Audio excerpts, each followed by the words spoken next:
Buenas noches. Hoy estamos con Hume, es un filósofo que les estaba debiendo el video, así que bueno, hoy lo voy a subir.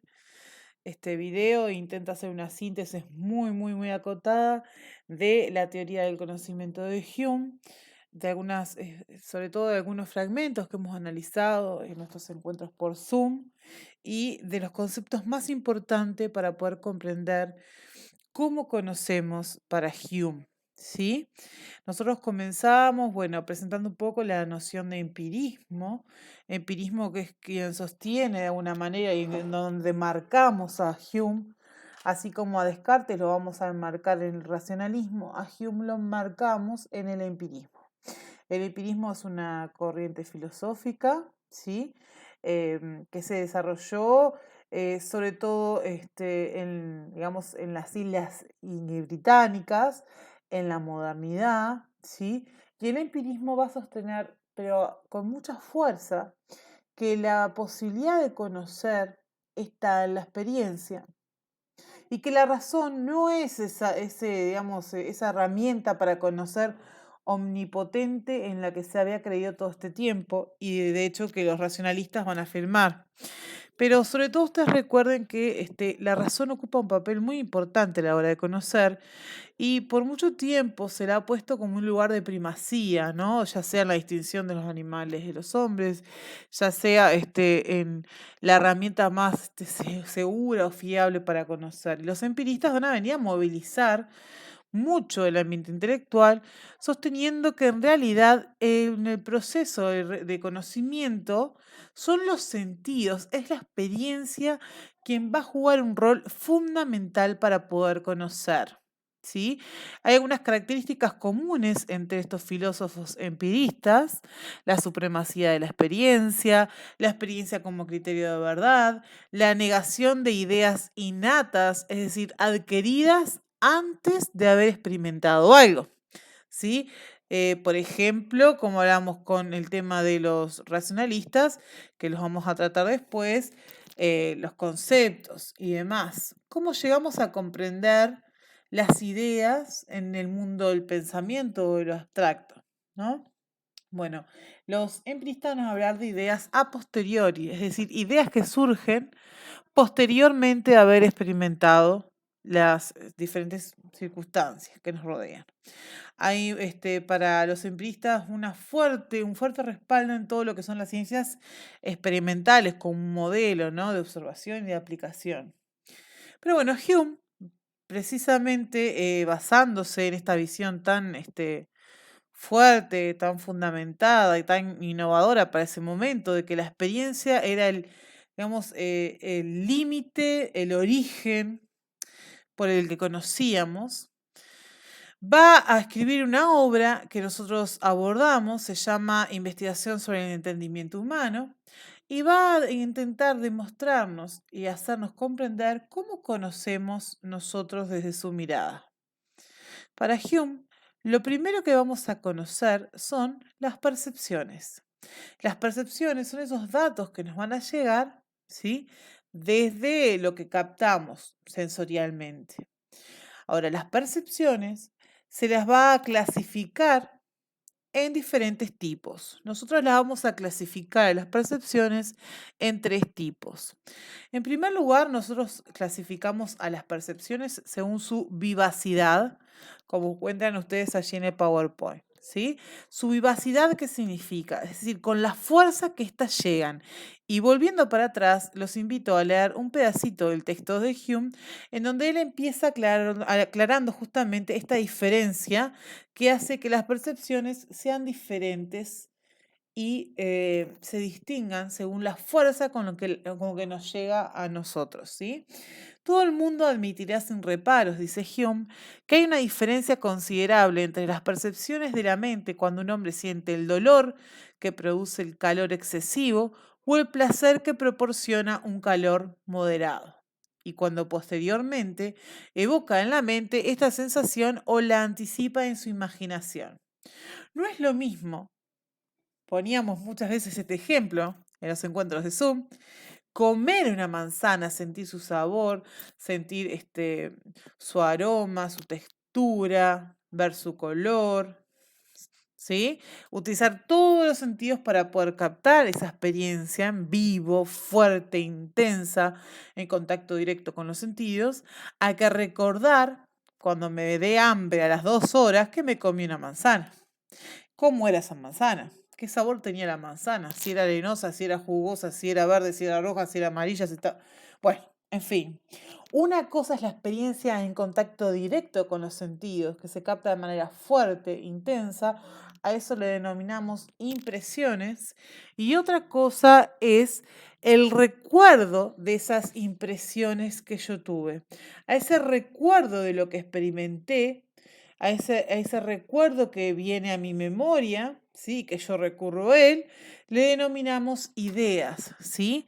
Y estas ideas son todos los recuerdos que uno tiene, que a veces son muy fuertes. A veces es muy fuerte, recuerdos que incluso nos hacen erizar la piel, nos hacen sentir los mismos olores, pero nunca, dice Hume, nunca un recuerdo, nunca una idea va a tener la misma vivacidad e intensidad que una impresión originaria. Ni siquiera el pensamiento más fuerte va a poder tener la misma intensidad o lograr la intensidad que tuvo esa impresión originaria, ¿sí?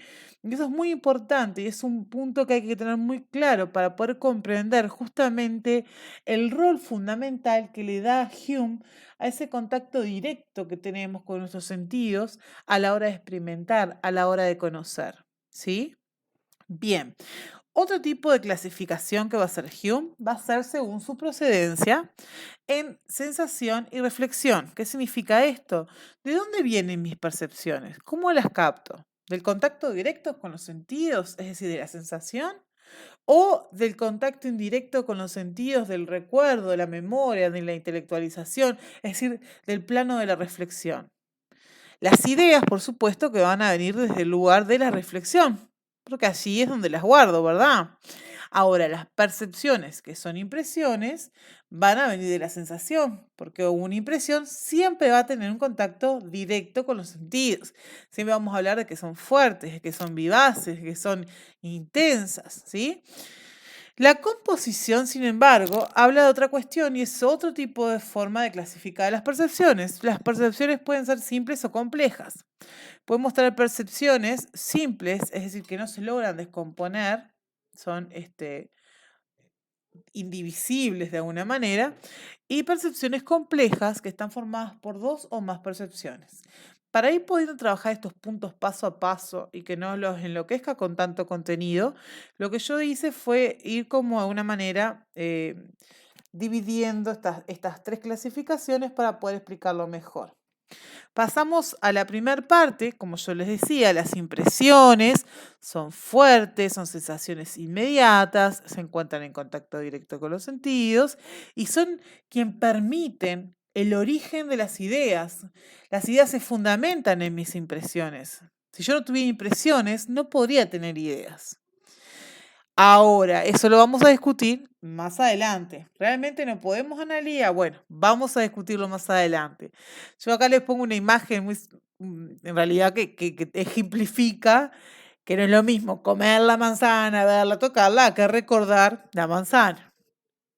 Las ideas son imágenes o copias de las impresiones, son productos de la imaginación y la memoria, no logran imitar el grado de intensidad de las originales, es decir, de las impresiones, nunca. Por más que yo esté re furioso, cuando llegue a mi casa y quiera contar por qué estaba furioso y siga furioso, no voy a estar de la misma manera, de la misma forma, de la misma intensidad furioso a cuando me pasó el acontecimiento. Y se encuentran en contacto indirecto con los sentidos. La procedencia, y ahí tengo un ejemplo del pan casero, tiene que ver mucho con los recuerdos, ¿no? Y con los olores, con esas sensaciones que uno guarda en la memoria, las atesora, tienen un vínculo muy emocional. Sobre todo los recuerdos más fuertes, las ideas más fuertes que tenemos tienen un vínculo muy emocional, muy emotivo. Aroma, olores.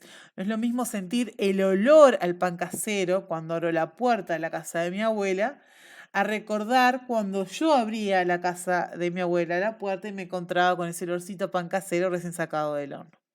Son cuestiones diferentes y tienen que ver con de dónde vienen mis percepciones.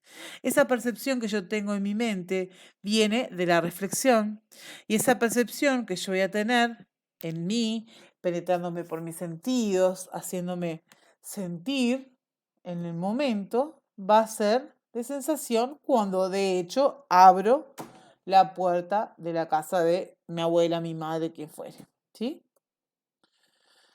Otro tipo de clasificación que decíamos, y la última, es que estas se pueden dividir en simples o complejas. Yo les puse el ejemplito de un color como idea simple. Hay muy pocas ideas simples, porque hay muy pocas ideas que no se puedan, o sea, descomponer. Hay muchas, la mayoría de las ideas son compuestas. Entonces, cuando decimos azul, es una idea simple que no se descompone. Sin embargo, si dijéramos el azul del cielo, o la noche oscura, o el azul del vestido, el azul del auto, el azul de la lapicera, ahí ya tenemos una percepción, es decir, una idea compleja. Porque para poder comprender esa percepción, yo debo haber experimentado la idea, o sea, el color azul en algún momento, haber visto el color azul, y por ejemplo, debo haber experimentado haber visto un auto, ¿tá? Para poder comprender la percepción de auto azul, ¿tá? O de vestido azul, ¿sí?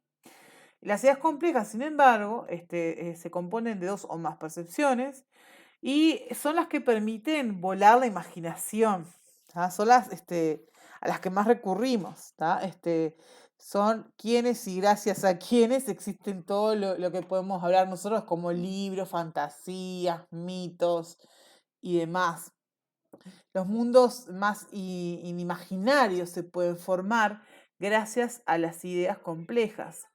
Y las ideas complejas lo que permiten son, por ejemplo, pensar en la percepción de unicornio al que nunca hemos visto, porque los unicornios, yo creo que nadie se ha encontrado con uno de ellos. Si se encuentran, me avisan. Pero en realidad lo que decimos es que las percepciones complejas están compuestas, por ejemplo, en el caso de unicornio, de la idea de caballo, perdón, y de la idea de cuerno, ¿sí? Esas dos ideas componen una, que es unicornio. O sea, en sí mismo el concepto de unicornio es complejo, ¿sí? Si uno dijera el vestido azul, el auto azul, también hablamos de complejo. Tenemos varios ejercicios para seguir pensando y para poder ver cómo ustedes ganan autonomía en el desenvolvimiento de las actividades, para poder realizarlos, ir viendo a ver cómo van comprendiendo todo esto, los que no tienen la oportunidad de tener acceso a las clases por Zoom o se han perdido todos estos encuentros que hemos iniciado en este año de, bueno, de emergencia sanitaria. Pero desde ya comentarles que las actividades que están atrás de repartido para pensar tienen muchos ejemplos en donde ustedes pueden ejercitar cuando una idea es compleja, cuando una idea es simple, poder armar sus propios ejemplos para poder entender y poder realmente lograr un aprendizaje que sea real, ¿sí? Nosotros vamos a pasar ahora a lo que llamamos leyes de asociación. Con Hume nos preguntamos, bueno, pero ¿cómo yo formo la idea de este unicornio? ¿Cómo formo la idea de Godzilla? ¿Cómo logro asociar ideas complejas entre sí? ¿Cómo logro asociar? Asociar. Y esto lo logro gracias a que existen lo que Hume denomina leyes de asociación de ideas. Las ideas complejas van a ser siempre fruto de estas leyes, de esa combinación entre la memoria, el recuerdo, la imaginación, ¿tá?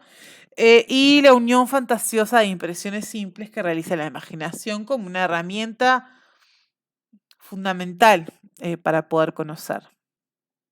La imaginación crea ideas complejas, siguientes leyes y regularidades. Y vamos a hablar mucho sobre el concepto de regularidad y sobre el concepto de leyes, ¿sí? Porque uno tiende a pensar que las leyes o la regularidad implica que necesariamente deban seguirse siempre y deban ser acertadas. Hume va a negar esto y va a decir que estas leyes, que son fuerzas suaves, que de alguna manera ayudan a que estas ideas se vinculen, Son leyes que, si bien son fuertes, no son universales. Son leyes que están amparadas o descansan en lo que tiene que ver con la costumbre, con el hábito y demás. Después lo vamos a trabajar mejor. Pero bueno, existen 3 tipos de leyes. La primera ley es la ley de semejanza y descansa, evidentemente, como la palabra lo dice, en la similitud entre una idea y otra. Nosotros trabajamos mucho esta imagen de Mona Lisa. Mona Lisa es la pintura muy reconocida por muchos, sin embargo, sacándose una selfie, no sería la Mona Lisa, pero todos digamos, cuando uno ha preguntado, lo que tendemos a decir es, bueno, es la Mona Lisa sacándose una selfie. No, no es la Mona Lisa, es similar a la Mona Lisa. Entonces ahí ya de pronto podemos entender cómo naturalmente, ¿sí? Mi mente está haciendo asociaciones de ideas que son similares entre sí. La siguiente ley es la contigüidad en espacio-tiempo y yo les puse una imagen que es muy común de relacionar y es el turrón a las fiestas, a la Navidad, a vísperas de Año Nuevo y demás. ¿Tá? Lo mismo que decir pan dulce. Obviamente que hay gente que come pan dulce y turrón todo el año. Y eso rompe un poco con la idea de que siempre deba ser así. Pero cuando una idea es contigua a la otra, cuando yo pienso una idea, enseguida se viene la otra, espacio-temporalmente, estoy hablando de que estoy asociando esas ideas mediante la ley de contigüidad en espacio-tiempo. ¿Sí? Si yo les digo barco, ustedes van a asociar agua enseguida. ¿Sí? Y eso es ubicar espacio-temporalmente. Hume habla también de, por ejemplo, cuando uno entra a una casa, de pronto entras un living, enseguida que le va a seguir al living. Bueno, la cocina, el dormitorio. Y esa tendencia a asociar esas ideas tiene que ver con que asocio basándome en la ley de contigüidad, de que una cosa le va a seguir a la otra, ¿sí? En una relación próxima, ¿sí? Seguida. La última, la más importante y la más usada, es la relación causa-efecto. Esta ley de asociación de ideas, es muy común porque generalmente tendemos a asociar fenómenos que se suceden seguidos. Por ejemplo, veo humo, lo asocio fuego.